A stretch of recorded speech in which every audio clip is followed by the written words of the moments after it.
Friends, இன்னைக்கு crypto மார்க்கெட்ல ஒரு முக்கியமான இம்பார்ட்டன்டான ஒரு ஈவெண்ட்டை பத்தி தான் பார்க்க போறோம். அதுவும் இன்னைக்கு ஒரு 5 ஹவர்ஸ்க்கு அப்புறம் நடக்க போகுது. இந்த ஈவெண்ட்டோட நேம் என்னன்னு பாத்தீங்கன்னா கிரிப்டோ எக்ஸ்போ யூரோப் 2026. இந்த ஈவெண்ட்டை நம்ம ஏன் லார்ஜஸ்ட் ஈவெண்ட் அப்புறம் பிகஸ்ட் ஈவெண்ட் நடக்க போகுதுன்னு சொல்றோம் அப்படின்னா, இதுல பார்ட்டிசிபேட் பண்றவங்க அப்படி, இதுல பேசுறவங்க அப்படி. வேர்ல்டுலேயே பிகஸ்ட் கிரிப்டோ ட்ரேடிங் எக்ஸ்சேஞ்சான பைனான்ஸ், அப்புறம் கிராக்கன், கூகாயின், பைபிட் இந்த மாதிரி பெரிய பெரிய எக்ஸ்சேஞ்ச், அதாவது கிரிப்டோ கம்பெனிஸ் எல்லாம் இதுல பார்ட்டிசிபேட் பண்றாங்க. அதுல இருந்து அந்த கம்பெனிஸை ரீப்ரசென்ட் பண்ண ஒருத்தவங்க இதுல பேச போறாங்க. இந்த மாதிரி ஒரு ஈவெண்ட் நடக்கும்போது நீங்க கிரிப்டோ மார்க்கெட்டுக்குள்ள ட்ரேட் பண்ற ஒருத்தராக இருந்தாலும் இன்வெஸ்டராக இருந்தாலும் மார்க்கெட்டுக்கு அதிகமாக volatile ஆகும். மார்க்கெட்ல ஒரு பெரிய மொமெண்டம் வர சான்சஸ் இருக்கு. அப்போ இந்த வீடியோல நம்ம என்ன பார்க்க போறோம் அப்படின்னா, கிரிப்டோ எக்ஸ்போ யூரோப் ஈவெண்ட்னா என்ன, இதுல யார் பார்ட்டிசிபேட் பண்ண போறாங்க, இதுல என்ன பேச போறாங்க, இது எப்படி மார்க்கெட்டுக்கு இம்பாக்ட் பண்ணும், அதான் பார்க்க போறோம். இப்போ அவங்க வீடியோக்குள்ள போகலாம். Welcome back to coin trade academy. இப்போ நீங்க ஸ்கிரீன்ல பாக்குறது என்ன அப்படின்னா, இந்த ஈவெண்ட்டோட டிக்கெட் டீடைல்ஸ் தான். முக்கியமான விஷயம், இந்த ஈவெண்ட் ஃப்ரீ ஈவெண்ட் இல்ல, இது ஒரு பெய்ட் ஈவெண்ட். இதுல பாத்தீங்க அப்படின்னா நமக்கு டிக்கெட் இருக்கு, அதாவது ஜெனரல் அட்மிஷன். இதோட பிரைஸ் அரௌண்ட் நமக்கு $369 வருது. ஸ்ரீலங்கா காசு கிட்டத்தட்ட 1,10,000 ரூபாய் வரைக்கும் வரும் ஒரு ஜெனரல் டிக்கெட். இப்போ இதுல விஐபி டிக்கெட் நம்ம பாத்தீங்கன்னா கிட்டத்தட்ட $6,969. இதை நம்ம ஸ்ரீலங்கா மணிக்கு கன்வெர்ட் பண்ணோம்னா கிட்டத்தட்ட 20,90,000 சம்திங் வரும். இப்போ இதுல இருந்து நமக்கு என்ன தெரியுது அப்படின்னா, இது ஒரு சாதாரணமான ஈவெண்ட் இல்ல, ஒரு ஸ்மால் ஈவெண்ட் இல்ல. மார்க்கெட்ல இருக்க பெரிய பெரிய இன்வெஸ்டர்ஸ், பெரிய பெரிய கம்பெனிஸ் எல்லாம் பார்ட்டிசிபேட் பண்ற ஒரு பிக் லெவலான ஒரு ஈவெண்ட் தான் இது. இப்போ இந்த ஈவெண்ட் எப்போ நடக்குது அப்படின்னா 2026 மார்ச் 1-2 இந்த டேட்டில் நடக்குது. இப்போ ஈவெண்ட் நடக்கக்கூடிய ஹோட்டல் எங்க அப்படின்னு கேட்டீங்கன்னா, ரோமானில இருக்க பெரிய ஒரு ஹோட்டலான ரெடிஷன் ப்ளூ ஹோட்டலில் தான் நடக்குது.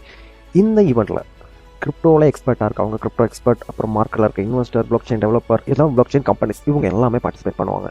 இப்போ இது ஒரு 2 நாள் நடக்கக்கூடிய ஒரு நெட்வொர்க்கிங் ஈவெண்ட் தான். இதுக்குள்ள நமக்கு ஒர்க் ஷாப் நடக்கும், மார்க்கெட்டில் வரப்போகிற இனி ஃபியூச்சரில் வரப்போகிற புது புது கிரிப்டோ ப்ராஜெக்டை இன்ட்ரடியூஸ்மெண்ட் பண்ணுவாங்க. அப்புறம் இதுக்குள்ள ஒரு 3000 பேருக்கு மேலே பார்ட்டிசிபேட் பண்ணுவாங்க. இப்போ இந்த ஈவெண்ட்டுக்கு மக்கள்லாம் வர்றதுக்கான காரணம் என்னன்னு பார்த்தீங்கன்னா, வேர்ல்டு வைடாக இருக்கக்கூடிய கிரிப்டோ எக்ஸ்பர்ட்ஸ்லாம் பேசுறதுனால, அப்புறம் அவார்ட் ஃபங்க்ஷன் இருக்கும். இப்படி இங்கே வரும்போதே இங்கே புது புது நெட்வொர்க்கிங் ஆப்பர்ச்சுனிட்டிஸ் கிடைக்கும். இதனால கிரிப்டோ ஃபீல்டில் ஸ்கில் இருக்கவங்க, ஆல்ரெடி எக்ஸ்பீரியன்ஸ் இருக்கவங்களோட இன்ட்ராக்ட் பண்ணும்போது அவங்களுக்கு கிரிப்டோ ரிலேட்டடாக ஜாப் ஆப்பர்ச்சுனிட்டிஸ் கிடைக்கக்கூட சான்சஸ் இருக்கு. அப்புறம் இதோட ஹைலைட் என்ன அப்படின்னா, அதாவது 100+ ஸ்பீக்கர்ஸ் இருப்பாங்க. அப்புறம் 59க்கு மேற்பட்ட எக்ஸிபிஷன் இருக்கும். அப்புறம் 81க்கு மேற்பட்ட ஒர்க் ஷாப், செமினார்ஸ் எல்லாம் இருக்கும். இதுல வந்து நிறைய விஷயங்கள் லேர்ன் பண்ணக்கூடியதாகவும் இருக்கும். இந்த வெப்சைட்குள்ள வந்தீங்க அப்படின்னா இந்த எக்ஸ்போவில் இருக்க எல்லா டீட்டெயிலும் நீங்க பார்த்துக்கலாம். சரியா? இந்த வெப்சைட்டோட நேம் என்னன்னா கிரிப்டோ எக்ஸ்போ யூரோப். இப்போ இதுக்குள்ள வரும்போது இதுல பேசக்கூடிய ஸ்பீக்கர்ஸ் இருக்காங்களே, நம்ம ஸ்பீக்கர்ஸ்குள்ள போவோம். யார் பேச போறாங்கன்னு பார்ப்போம். டிஆர்எக்ஸ் காயினோட, அதாவது ட்ரோனோட ஃபவுண்டர், அப்புறம் பைனான்ஸோட ரீஜனல் மேனேஜர், அப்புறம் பைபிட்டோட சிஇஓ, அப்புறம் கூகாயினோட மேனேஜிங் டைரக்டர், அப்புறம் முக்கியமா ஜெமினியோட சீனியர் கார்பரேட் கவுன்சில், இதுல இருந்து ஒருத்தர் வந்திருக்காரு. இப்போ பாத்தீங்கன்னா இதுல இருக்க எல்லாருமே முக்கியமான ஆட்கள் தான். அப்புறம் ரிவோல்ட்டுங்கிறது ஒரு எலக்ட்ரிக் பைக் கம்பெனின்னு நினைக்கிறேன். சரி, அதோட சேல்ஸ் மேனேஜரும் வந்திருக்காரு. இப்போ இவங்கெல்லாம் எதை பத்தி பேச போறாங்க அப்படின்னா, ஃபியூச்சர்ல கிரிப்டோ மார்க்கெட் எப்படி இருக்க போகுது, ஃபியூச்சர்ல இதுக்கு இன்னும் க்ரோத் இருக்குமா, ஃபியூச்சர்ல எந்தெந்த ஃபீல்டுக்குள்ள இந்த கிரிப்டோ அடாப்ட் பண்ணிக்குவாங்க அப்படிங்கிறது எல்லா விஷயத்தையும் இவங்க டிஸ்கஸ் பண்ணுவாங்க, பேசுவாங்க. இப்போ இந்த மாதிரி, அதாவது ஜெமினி, கூகாயின், பிட்கேட், கிரிப்டோ.com, கிராக்கன், பைனான்ஸ் இந்த மாதிரி எல்லாம் பெரிய பெரிய கம்பெனிஸ் பார்ட்டிசிபேட் பண்றதுனால தான் இந்த ஈவெண்ட் வந்து ரொம்ப இம்பார்ட்டன்டாக காட்டுது. இவங்க பொதுவாகவே மார்க்கெட்டுக்குள்ள ஒரு நியூ ஃபியூச்சர்ஸ் அனௌன்ஸ் பண்ணுவாங்க, இல்லை ஒரு பார்ட்னர்ஷிப் அனௌன்ஸ் பண்ணுவாங்க, ஃபியூச்சர்ல என்ன பிளான் இருக்கு அதை சொல்லுவாங்க. இப்போ இதெல்லாம் இவங்க சொல்லும் போது இதெல்லாம் எப்படி ஒரு ட்ரேடருக்கு இம்பார்ட்டன்டா இருக்கும் அப்படின்னு கேட்டீங்கன்னா, இந்த மாதிரியெல்லாம் பேசும்போது மார்க்கெட்டுங்கிறது, அதாவது கிரிப்டோ மார்க்கெட்டுமே ரொம்ப, அதாவது டோட்டலாக ரொம்ப volatile மாறும். சரியா? ஸ்பெஷலி நம்ம பிட்காயினோட மூவ் சொல்லலாம். இப்போ பிட்காயினோட மூவ் இதில் இருக்கிறதெல்லாம் பாசிட்டிவாக இருந்தால் சடனாக பம்ப் ஆக கூட சான்சஸ் இருக்குது, இல்லை சடனாக டம்ப் ஆகும்.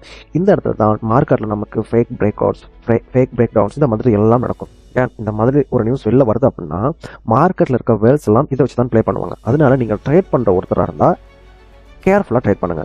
இப்போ கன்க்ளூஷன் என்ன சொல்லலாம் அப்படின்னா, இந்த கிரிப்டோ எக்ஸ்போ யூரோப் இருக்கிறது 2026 இது இன்னைக்கும் நாளைக்கும் நடக்கும். இப்படி நடக்கும், அதாவது மார்ச் 1 மார்ச் 2 இந்த ஈவெண்ட் ஒரு கிரிப்டோ மார்க்கெட்டுக்கே டோட்டலாக ஒரு இம்பார்ட்டன்டான ஈவெண்ட். அதனால பிடிசி சார்ட்டை கவனிங்க. நீங்கள் ட்ரேட் பண்ணுற ஒருத்தராக இருந்தால் உங்களோட ரிஸ்க் மேனேஜ்மெண்ட்டை ஃபாலோ பண்ணி ட்ரேட் பண்ணுங்க. இந்த மாதிரி மார்க்கெட் அப்டேட்ஸ் வேணும் அப்படின்னா நம்ம காயின் ட்ரேட் அகாடமி யூடியூப் சேனலையும் ஃபாலோ பண்ணிக்கோங்க. உங்களுடைய ஃப்ரெண்ட் ட்ரேட் பண்ணுற ஒருத்தராக இருந்தால் அவருக்கு இந்த விஷயம் தெரியாமல் இருக்கலாம். இந்த விஷயத்தை அவருக்கு ஷேர் பண்ணிவிட்டு உங்கள் ஃப்ரெண்டோட ரிஸ்கையும் மேனேஜ் பண்ண சொல்லுங்கள். அப்போ நம்ம அடுத்த வீடியோவில் சந்திக்கலாம்.